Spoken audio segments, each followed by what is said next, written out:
The topic that we have to cover today, which was basically about classification of hydroelectric power plants. That is, on what basis we can actually classify hydroelectric power plants. So basically, there are three criteria through which we can categorize different types of hydroelectric power plants. One is that extent of water flow, कितना पानी बह रहा है किसी source से, किस तरह से पानी बह रहा है. So it is basically on the basis of flow of water. पानी कैसे बह रहा है, यानी what is the pattern of water flow during the whole process of transformation of uh, potential energy of the water into electrical energy. That is one thing. Second thing is the availability of the water head. कितना ऊंचा head है, या medium है, या short है. और तीसरा जो टाइप है वो किस तरह की लोड को वो सर्व करता है. Is it a base load और peak load or some intermittent load. So on the basis of these six, we can actually categorize. So let's first discuss uh, about classification according to the extent of water flow regulation. Rather, it is more of regulation of the water flow. Now, according to the extent of water flow available in the hydroelectric power plants, they can be classified as run-of-river power plants without pontage. यानी एक बहती हुई पानी, नदी का पानी, या जरूरी नहीं कि वो एक बड़ी नदी हो. It could be just a stream of water, but it does not have any pondage. ठीक है, डायरेक्ट पानी बह रहा है और उससे जो है पावर जनरेशन हो रहा है. दूसरा तरीका है run of the river power plants with pondage, यानी एक अलग से पॉन्ड बना के और उसमें उससे हम पावर ले रहे हैं. और तीसरा है reservoir power plant. So generally जो ट्रेडिशनल सेंस में हम यूज करते हैं वो ये सी है, थर्ड वाला, which is reservoir based power plant. यानी जो first thing that comes in our mind is basically reservoir based power plants. अलग अलग इसके नाम हो सकते हैं. So for example, if you can see this log, rather it is government Office of Energy Efficiency and Renewable Energy. That is where they are talking about types of hydroelectric power plants or hydropower plants. So they are actually talking the same but with different names. So one of them, which we discussed as the sea reservoir power plant, they are calling it impoundment. ठीक है, पानी को पूरी तरीके से रोक लेना. So you are actually just stopping the whole water, and then you are actually generating power. So traditional sense में जो एक conventional sense में जो use होता है thermal hydroelectric power plant, that is also termed as impoundment. तो ये ख्याल से ये पिक्चर हम लोग पहले भी देख चुके हैं. This we have already seen. We got to have a reservoir, then we have a trash rack. So we studied about this trash rack to stop the unwanted material passing into the penstock. अगर ऐसी चीज़ों को आप नहीं रोकेंगे तो penstock जो कि एक मेटेलिक पाइप है, उसमें वो फंस जाएगा. So you got to take care of those things, especially because it's an open water reservoir where a lot of material. It could be a log from trees, it could be anything, and it could be even dead bodies of animals or things like that. So there could be n number of even fish. So there could be n number of things in the aquatic things which can actually come into the penstock and can jam the penstock, at the same time destroy or harm the turbine. So that is what we got to have on our end talk. Then we have penstock, it goes draft tube, then the whole process we already know. एक जो चीज़ जो शायद हम लोगों ने पिछली बार के discussion में ये चीज़ नहीं दिखी थी, fish way. If you see fish way, there is a fish way. One is spill way, जो कि हम पढ़ चुके हैं कि जब कभी पानी ज़रूरत से ज़्यादा हो जाए और स्पेशली जब बहुत ज़्यादा रेन हो जाए और फ्लडिंग की सिचुएशन आ जाए, in that case over flooding जिसे कहते हैं, in that case we have a way out to spill the water without without utilizing the energy of that water and converting that potential energy. Rather, it's a complete wastage of the water we have, but we cannot because of greater reason, which is security of the dam itself. But then you see something called fishway. Can somebody suggest what could be fishway? नाम से समझ में आ रहा है fishway? I hope you can see the screen. If you can see the screen, you can have a guess. You can guess actually what could be a fishway.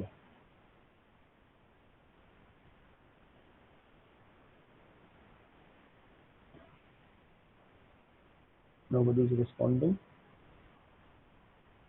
Is it because of lack of attention or you don't get it? Fishway. Anyone?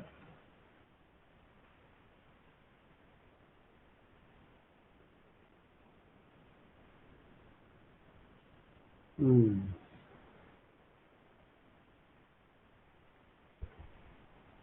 Anyone? Am I talking to myself? है कोई?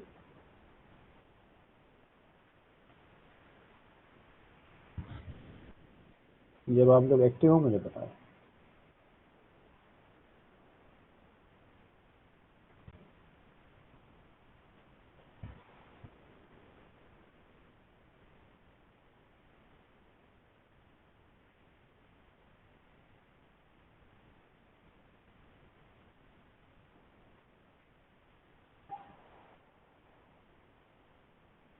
Anyone there?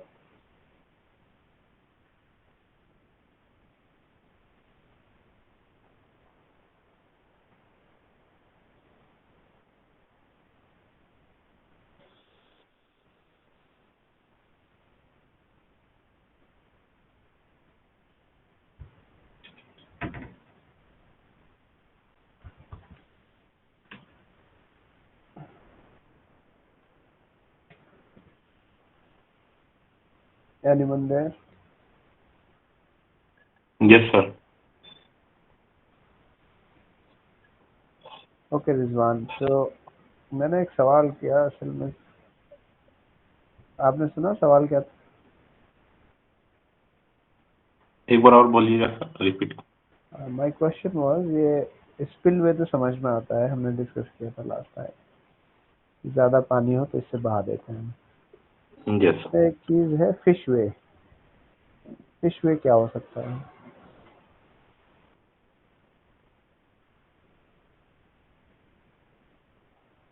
और actually issue ये नहीं है कि आप उसका क्या जवाब दें. इशू ये है कि आप लोग सुन भी रहे हैं या सिर्फ मैं अपने आप से बात कर रहा हूँ.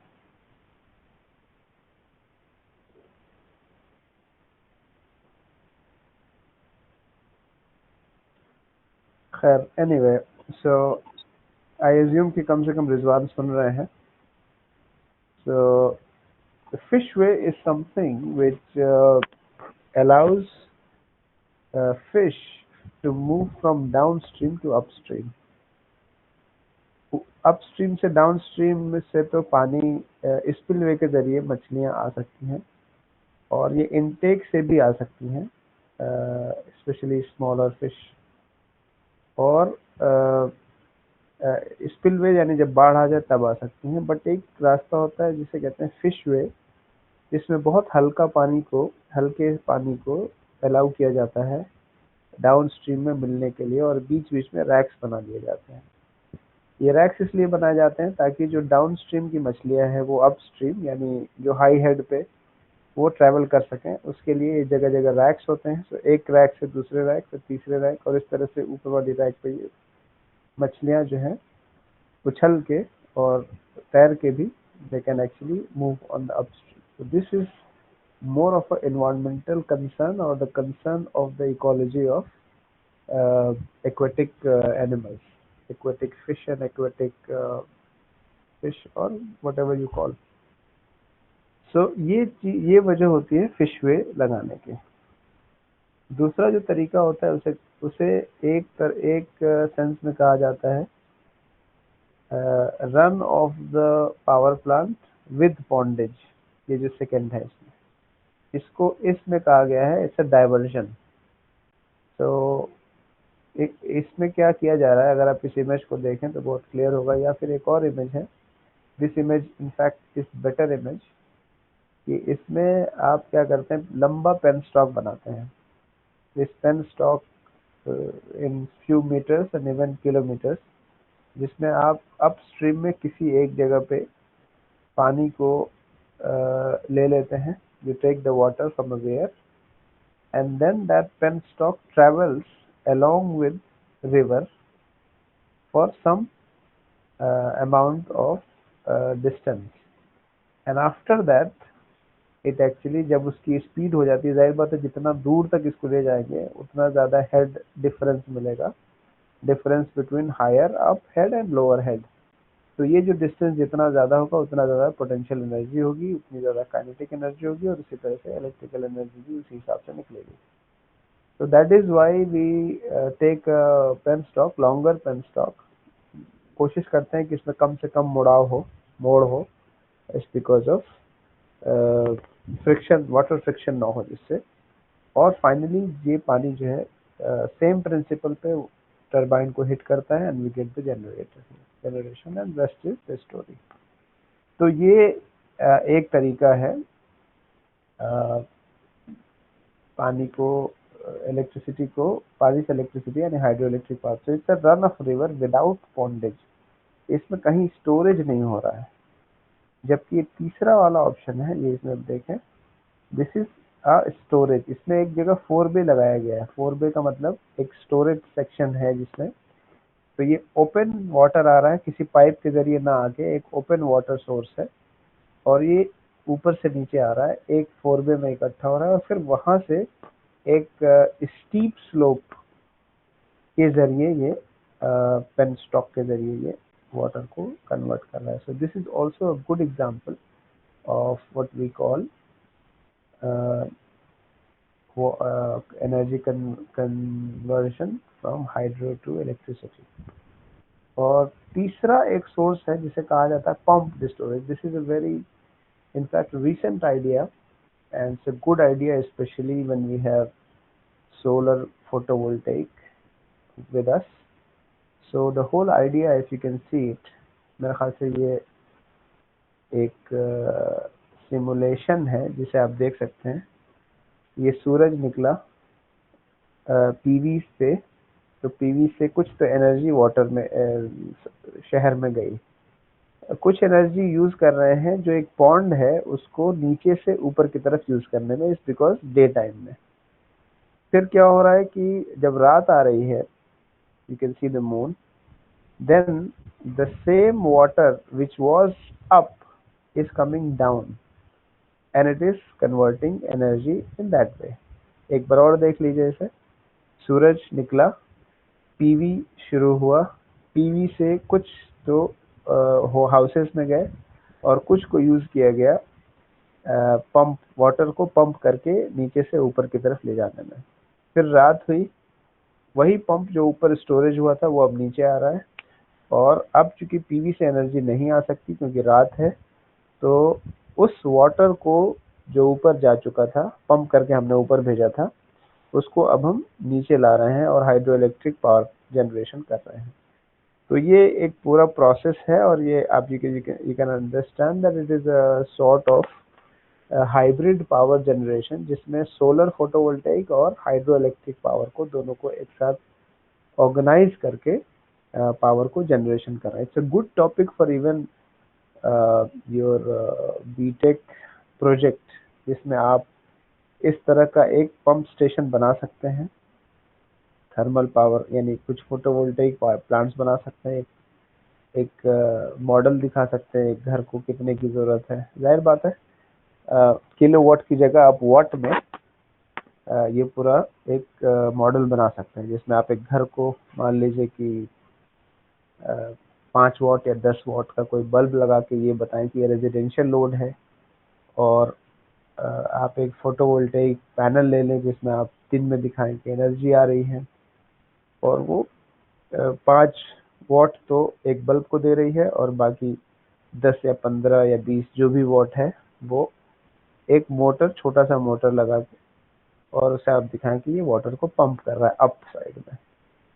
और फिर आप दिखाएं कि रात में, या रात को आप ऐसे दिखा सकते हैं जब आप फोटोवोल्टेइक पीवी को किसी सन के जरिए, सन के सामने नहीं रख रहे हैं, और फिर दिखाएंगे कि ये पानी ऊपर से नीचे आ रहा है जो एक टरबाइन को मूव कर रहा है, उस टरबाइन से फिर इलेक्ट्रिसिटी जनरेट हो रही है जो अगेन वापस हमें इस घर को दे रहा है। अब इसमें आप कई सारे कैलकुलेशंस कर सकते हैं। ये कैलकुलेशन कर सकते हैं कि जब पीवी से एनर्जी निकली थी तो वो कितना कितना परसेंटेज था जो हाउस को जा रहा था, कितना परसेंटेज था जो पंप को यूज कर रहा था ऊपर जाने में। फिर जब वापस ये कन्वर्ट कर रहा है तो क्या जितनी एनर्जी ऊपर गई थी उतनी एनर्जी यहाँ जा रही है, अगर नहीं जा रही है तो कितना लॉस हो रहा है, प्लस क्या ये एक फिजिबल प्लान है, आप इसके बारे में डिस्कशन कर सकते हैं, इसकी टेक्नोलॉजिकल स्पेसिफिकेशंस के बारे में और इसके इकोनॉमिक एस्पेक्ट्स के बारे में भी डिस्कशन कर सकते हैं। इसको आप फिजिकल सिमुलेशन भी कर सकते हैं, इसको आप मैटलैब या किसी और सॉफ्टवेयर के जरिए एक मॉडल बना के पीवी का और स्मॉल हाइड्रो का, पंप स्टोरेज का बना के भी दिखा सकते हैं। So it would be a good project at BTech level. मेरे ख्याल से ये इमेज बहुत अच्छा है और बहुत सिंपली आपको समझा दे रहा है कि किस तरह से हम एक पंप स्टोरेज सिस्टम भी बना सकते हैं। So it's more of a hybrid system. Sir ji sir इस टाइप का ट्रांसमिशन अभी फिलहाल कहीं हो रहा है? जी सर प्रैक्टिकलिटी में इस टाइप का ट्रांसमिशन कहीं होता है या at सर least- सिर्फ ये कभी आइडिया है? नहीं, आइडिया तो ये एस्टैब्लिश्ड आइडिया है जिसको पंप स्टोरेज के नाम से ही जाना जाता है। लेकिन ये पंप स्टोरेज जरूरी नहीं है कि ये पीवी से ही यूज हो रहा हो, है ना। जैसे एक ये एज ए कॉन्सेप्ट ये बहुत पहले से जाना जाता है। इसमें क्या होता है कि जो भी रिन्यूएबल एनर्जी सोर्सेज हैं वो जब अपनी ज़रूरत से ज़्यादा जब पैदा करते हैं, क्योंकि रिन्यूएबल एनर्जी के साथ इशू क्या है कि वो परमानेंट नहीं है, टेम्पररी है, और उसमें कोई 20% टाइम यूज कर रहा है, यानी किसी का प्लांट यूज फैक्टर 20% है, किसी का 30% है। तो अब इशू ये है कि वो 20% ही, यानी जो उनका टोटल टाइम है, यानी 24 घंटे में से सिर्फ 20% कितना हो जाएगा, 5 घंटे 6 घंटे ही यूज हो रहे हैं, बाकी वो यूज नहीं हो रहा है। तो उसको किस तरह से हम एक ऐसी पावर सप्लाई बनाएं जो रिलायबल हो, तो फिर उसके साथ हम एक दूसरा पावर सोर्स यूज करते हैं जो उसको कॉम्प्लीमेंट करता है या सप्लीमेंट करता है, दोनों तरह से कह सकते हैं आप इसे। तो अब यहाँ पे क्या हुआ है कि पीवी को स्मॉल हाइड्रो या पंप वाटर के जरिए यूज किया गया। जाहिर बात है ये भी एक हाइड्रो का ही एक सोर्स है।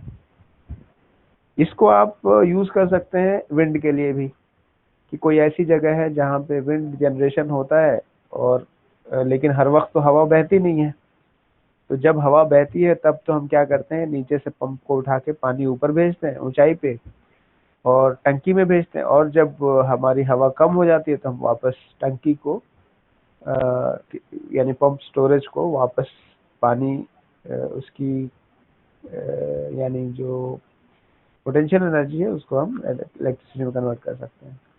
यही चीज जनरेटर के लिए भी किया जा सकता है कि कोई डीसी जनरेटर है जो सिर्फ 20% या 50% लोड पे काम कर रहा है। तो 50% लोड पे काम कर रहा है तो नेचुरली उसके लॉसेस हो रहे हैं, यानी वो फुल लोड पे काम नहीं कर रहा है। तो उसको फुल लोड पे करने के लिए उसके साथ हमने एक पंप स्टोरेज लगा दिया, एक मोटर लगा दिया जो पंप करके ऊपर ले जा रहा है, ताकि वो फुल लोड पे चले। इफिशियंसी उसकी ज़्यादा अच्छी होगी, फ्यूल थोड़ा बढ़ेगा लेकिन इफिशियंसी बढ़ जाएगी। तो फिर और वापस जब हमें जनरेटर को यूज़ नहीं करना, या जनरेटर को लगता है कि हम जो ज़रूरत है किसी लोड को वो हम पंप से यूज़ कर सकते हैं, तो जनरेटर बंद कर दिया। तो ये कई सारे इसके कॉम्बिनेशंस एंड परम्यूटेशंस हो सकते हैं, जिसमें बेसिकली जो कॉमन है वो है स्टोरेज पंप। इसको आप सोलर फोटोवोल्टेइक से यूज़ करो बल्कि इसे आप सोलर थर्मल से भी यूज कर सकते हो कि किसी एक वक्त में आप पानी को गर्म करके कर रहे हैं और जब सूरज नहीं है तो उसको जैसे हम कर रहे हैं वैसे कर रहे हैं। तो सोलर फोटोवोल्टेइक हो सकता है, सोलर थर्मल हो सकता है, विंड हो सकता है, डीजल हो सकता है, और इन सब का एक कॉम्बिनेशन विद पम्प्ड वाटर हो सकता है। तो रही बात आपका जो सवाल था कि क्या हम इसे कहीं कर रहे हैं, सो ये मतलब छोटे लेवल पे तो कई जगह होता है और हो रहा है, लेकिन कोई ऐसा नहीं है कि जैसे मैं कहूँ कि 1 मेगावाट 2 मेगावाट 10 मेगावाट का कहीं हो रहा है, एटलीस्ट मेरी नॉलेज में नहीं है। बट आई एम श्योर कि this option is a good option and कहीं ना कहीं से यूज हो रहा होगा। मेरी नॉलेज में एटलीस्ट नहीं है। You can actually Google it and see it as SPV। इसको आप अगर ऐसे सर्च करें SPV और साथ में लिखें पम्प्ड स्टोरेज पावर प्लांट, तो इससे मेरे ख्याल से कुछ आपको ऑप्शंस मिल जाएंगे if there are actually happening somewhere. तो ये 3 ऑप्शंस इसमें दिए गए हैं। हम अगर अपने लिटरेचर पे आए तो ये तीनों है run of the river power plant without pondage, run of the river plant with pondage and reservoir power plant. इसमें जो अभी लास्ट में मैंने डिस्कस किया है वो इसमें इसका डिस्कशन नहीं है, तो क्योंकि वो कहीं ना कहीं हाइब्रिड सिस्टम में आ जा रहा है वो। So anyway, for our first discussion, classification according to extent of water flow, that is here. Second classification is according to the availability of the water head. अगर इसमें कोई सवाल हो अभी तक तो आप पूछ सकते हैं। अगर आप लोगों में से इस पर कोई काम करना चाहे तो it would be good. मतलब मुझे अच्छा लगेगा if you can work on this. We just discussed. अब बात करते हैं classification according to availability of the water head. Low head, medium head, high water head. So मेरे ख्याल से nothing much to say except that we need to know the specification, and that is what is being said here. Though there is no definite line of demarcation for low, medium or high head, but head below 30 meter is considered low head. 30 metre से कम अगर head है उसे लो head कहा जाता है। 30 से 300 metre तक medium head और 300 मीटर से अबव हाई हेड। अच्छा, फॉर योर अंडरस्टैंडिंग 300 मीटर कितना होता है ये आप इससे समझ सकते हैं कि जो कुतुब मीनार की हाइट है इसको पता है कितने हैं? 72 metre system.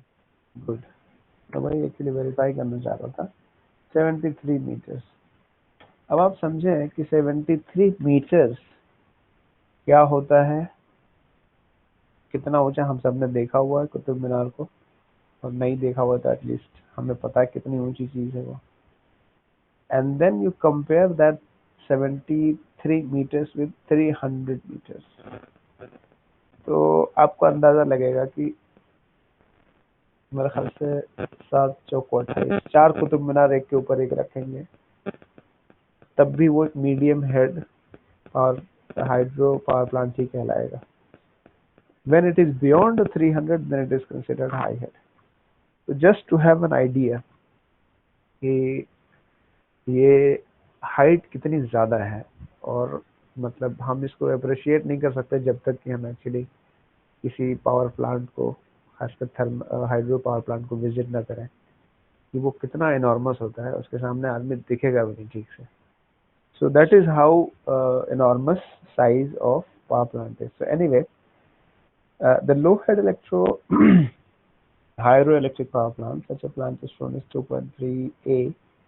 Typical low head installation on the river consists essentially of a dam across the stream to back up the river and create a fall. The water flowing through the turbine and rejoining the river below the dam. A dam or barrage constructed across the river creates the necessary head. यानी ये किसी river के cross ही इसको किया जा सकता है, जरूरी नहीं कि ये किसी वैली में किया जाए, चलती हुई रिवर के भी क्रॉस किया जा सकता है, क्योंकि फिर क्योंकि हम इसे बहुत ऊंचा नहीं बना रहे हैं, सो शिफ्टिंग का वो कोई इतना बड़ा इशू नहीं है।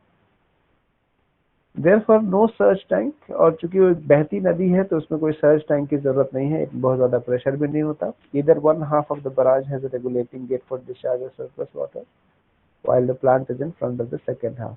ठीक है, ये होता है बड़ा सा डैम बना के एक तरफ वाटर रख के दूसरी तरफ गेट्स लगा देते हैं, जिसके जरिए अगर ज्यादा हो तो उस गेट को खोल देते हैं. So that is how low head hydroelectric power plant works. In case of medium head, the river water is usually tapped off to a forebay on or bank of the river. यानी इसमें पानी river के पानी को किसी एक जगह इकट्ठा किया जाता है. Of a lower from the forebay water is left to turbine through penstock. The forebay provides the beginning of the penstock. So same issue है, except कि हम इसे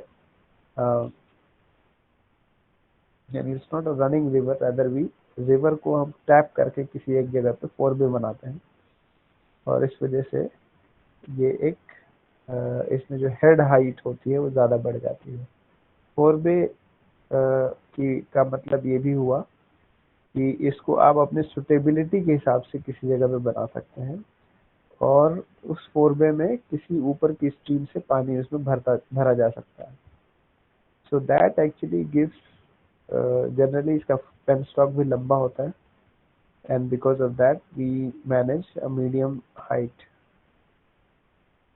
water reservoir for such power plant. In these power plants is usually carried in open channel from main reservoir to the forebay and then to the turbines through the penstock. Open channel का मतलब ये जो हमने example दिखाया था ये वाला, this one open channel से ही यहाँ पे आके एक जगह फोरबे पे इकट्ठा हो रहा है. तो ये मीडियम का एक एग्जांपल भी हो सकता है. हालांकि यहाँ पे एग्जांपल डाइवर्जन का है, लेकिन मीडियम का भी एग्जांपल हो सकता है कि पानी का एक डाइवर्ट करके और उसको एक जगह इकट्ठा करता है और फिर यूज करते हैं. So this is actually the medium one as well. दोनों एग्जांपल में फिट बैठ रहा है. The power plant is located near the dam and therefore no surge tank is required. Sorry, ये फर्स्ट की बात हो रही है. सेकेंड की बात, in these power plants water is usually carried in open channel from main reservoir to the forebay and then to the turbines to the penstock. The forebay itself serves as a surge tank. तो इस case में भी surge tank की जरूरत नहीं होती. फोरबे अपने आप में बहुत बड़ा नहीं होता कि वो इतना ज्यादा पावर थ्रस्ट करे या हैमर करे जैसे कि एक बहुत बड़े रिजर्वायर में होता है.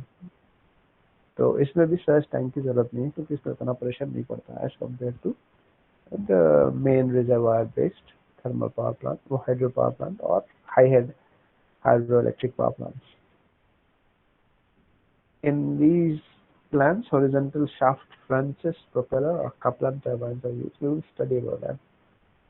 High head electric power plants. If the high head is available, the site may be chosen where a stream descending a steep lateral valley can be dammed and a reservoir for storage of water is formed. So whole idea क्या है कि एक steep valley हो, तेजी से नीचे की तरफ घटती हुई valley हो, और वो इस फॉर्म में हो कि नेचुरली वो एक वॉल बनाती हो जिसमें अगर हम एक तरफ ब्लॉक कर देते हैं तो हमारे लिए एक बड़ा स्टोरेज बन जाता है और उसकी हेड हाइट भी अच्छी होती है, 300 मीटर्स प्लस होती है.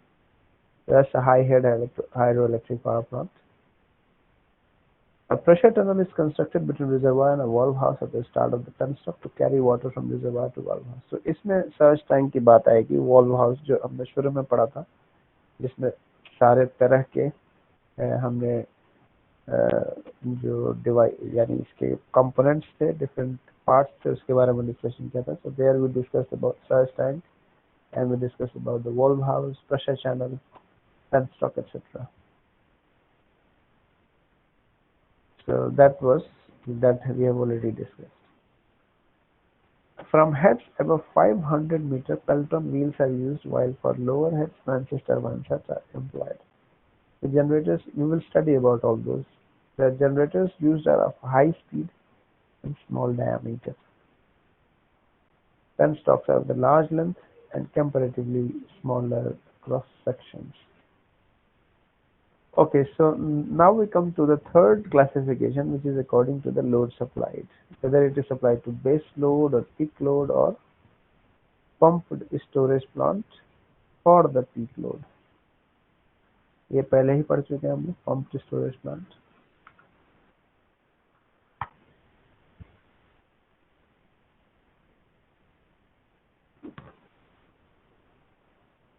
Okay, so when we talk about the base load plants, हम जानते हैं जब हमने टैरिफ और डिप्रेसिएशन पढ़ा था तो उस वक्त हमने डिस्कशन किया था कि we have something called load curve, and that load curve there is some minimum amount of load which persists all the time, that we call it base load, and then rest of that load is actually variable load, and some of the time we have what we call peak load, which occurs some few hours in the course of 24 hours. Or of course, that is about the daily load curve, but if we talk in monthly or yearly load curve, we will have a different propositions. तो बहरहाल अगर हम सिर्फ इसी की बात करें daily load curve की, तो उसमें भी एक बेस लोड होता है, एक पीक लोड होता है। सो किस पर्पस को ये सर्व कर रहा है, on that basis this classification has been done. If it is for base load plants which can take up load on the base portion of the load curve of the power system, it is called base load power plant. Such plants are usually of large capacity, since such plants are kept running practically on block load, i.e. the load that is practically constant. ठीक है, क्योंकि पानी हमें मालूम है कि ये एक लेवल पे एक दिन में खत्म नहीं होगा, ये it takes season to go up or go down. So we got to have a sort of very reliable stored water, and then we can, on the basis of that, we can actually plan for what we call reliable water supply. So ये जो बड़े plants होते हैं वो generally base load की तरह से use होते हैं। जो conventionally हमारे जहनों में आता है पावर प्लांट का पिक्चर, तो वो असल में बेस लोड के लिए ही हाइड्रो पावर प्लांट यूज होता है। Since such plants are kept running practically block, I have already read that. Run of the river plants without pondage and reservoir plants are used as base plants. Run of the river को भी use कर सकते हैं, क्योंकि run of the river भी उसी ही तरह से जैसे कि एक किसी स्टोरेज से कॉन्टिन्यूसली आ रहा है। और run of the river actually इसके साथ एक और कॉन्सेप्ट जुड़ा हुआ है, और वो है स्नो फेड रिवर्स। वो रिवर्स जो बर्फ के पिघलने से आती हैं, जिसमें अक्सर एक कॉन्स्टेंसी होती है। So that is actually run of the river, and it is a constant supply of river, and that is why it can also be used as base load. अगर वही पॉन्डेज वाला है तो पॉन्डेज को अपने हिसाब से कम या ज्यादा किया जा सकता है, या कभी यूज और कभी यूज नहीं किया जा सकता, तो इसलिए वो that is not for base load. So base load is either it is run of the river without pondage, or it is reservoir based big power plants. That is for supply of the base load plant. Now for peak load plants, plants used to supply the peak load of the system corresponding to the load at the top portion of the load curve is called peak load. जो हम peak load पढ़ चुके हैं, peak load क्या है, उसी हिसाब से उसको सपोर्ट करने के लिए या उसको मैच करने के लिए जो पावर प्लांट यूज होता है उसे हम पीक लोड प्लांट्स कहते हैं।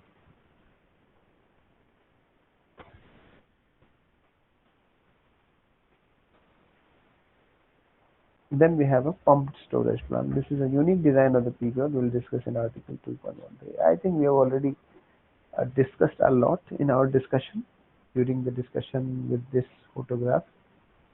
Where is that? Yeah, this one. We've already discussed about pumped storage power plant, sufficient enough. So that I don't think we need to go to discuss in any article. We already know what is pumped storage plants. Now there is one more classification. With that, I think we will be able to end this topic. It is to classification of hydroelectric power plant based on installed capacity. Large hydro है, इसका मतलब 100 megawatt से ज़्यादा capacity है इसकी। Medium hydro है 15 से 100 megawatt, usually feeding into a grid. This is also feeding into a large grid.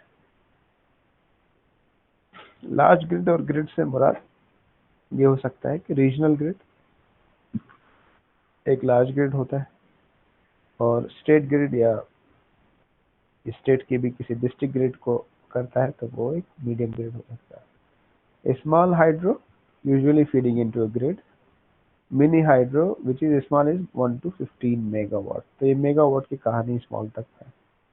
उसके बाद फिर किलोवाट में आ जाते हैं हम, 100 किलोवाट से 1000 किलोवाट विच इज 1 मेगावाट, और ये मिनी हाइड्रो कहलाता है। माइक्रो हाइड्रो बहुत ही छोटा हो सकता है, जैसे 5 किलोवाट। 5 किलोवाट आप समझते हैं, एक घर की सप्लाई होती है 2 से 5 किलोवाट। तो एक घर को जो सर्व करे या कुछ 10-15 घर को करे, दैट इज माइक्रो हाइड्रो। और उससे भी एक छोटी चीज है pico hydro, that is 10 to the power -12। ये माइक्रो जो है वो 10 to the power -6 है। नैनो भूल गए शायद यहाँ पे, anyway. So it's few hundred watts up to 5 kilowatt. So it's just watts से किलोवाट। तो अब समझ सकते हैं ये खिलौने और तो बहुत ही छोटे किसी चीज में हो सकता है। Generally we can't do much with, it's more of a theoretical thing, or it could be an application into some other forms of supply, but definitely it can't be seen as a practical hydroelectric power plant, even to micro. So जब हम small hydro की भी बात कर रहे हैं, so we are actually talking about 15 megawatt तक की बात कर रहे हैं।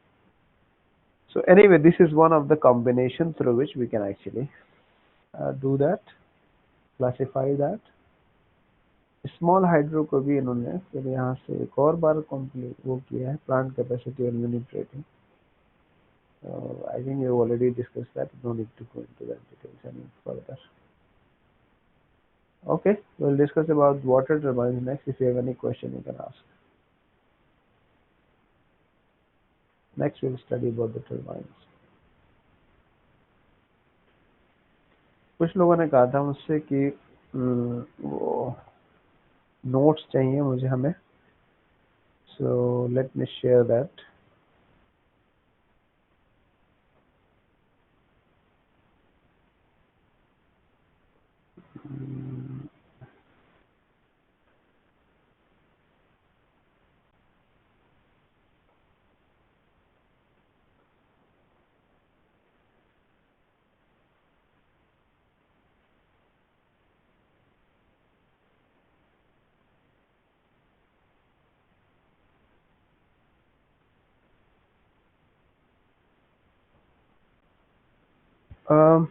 ओके ठीक है, तो अभी तक जो मैंने शेयर किया है वो शेयर किया है यूनिट 1 के 3 सेक्शन किए हैं। यूनिट 2 का सेक्शन 1 सिलेक्शन ऑफ साइट, और यूनिट 2 का thermal power plant schematics and function. अच्छा, न्यूक्लियर यूज नहीं किया मैंने, so I'll just add that as well। In the meantime, you can, if you have any question, you can ask, otherwise you can leave। And Rohit, if you can send me attendance, it will be Yes, sir. good। Okay, good। So I'm just sending you the rest of the thing which is required for assignment and further till now whatever we have studied।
Okay, so that is done.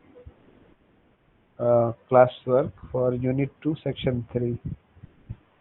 I'm also uploading Unit 3,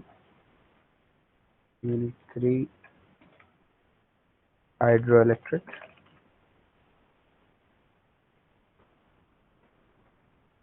Section 1.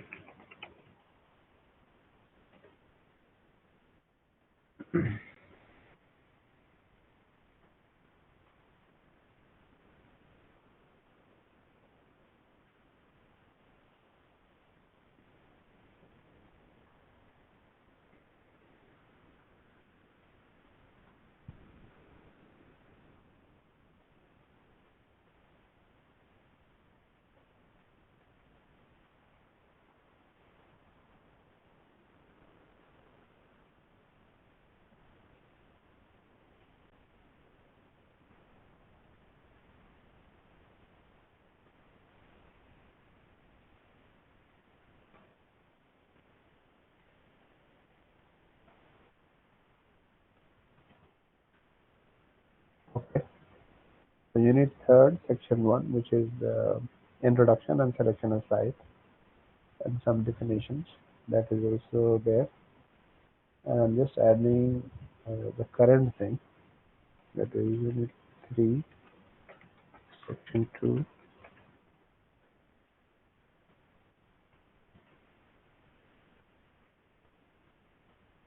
Components and classifications. Rather, I think it will be whole of it. Components, classifications,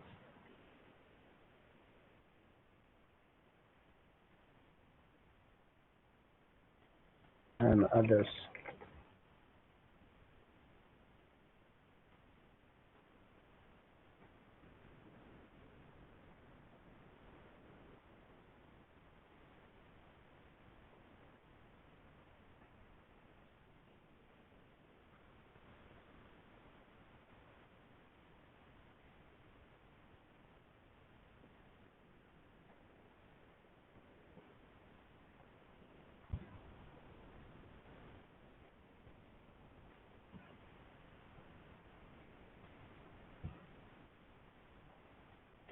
Okay, so I have uploaded, in fact, the literature for Unit 1, 2, and 3 completely.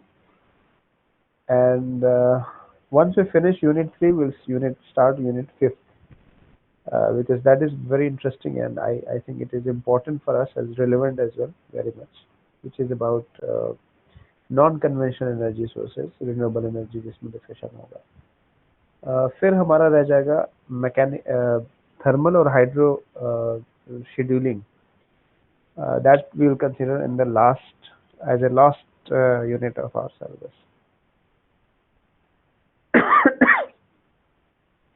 ठीक है, have a good day. You may quit and leave the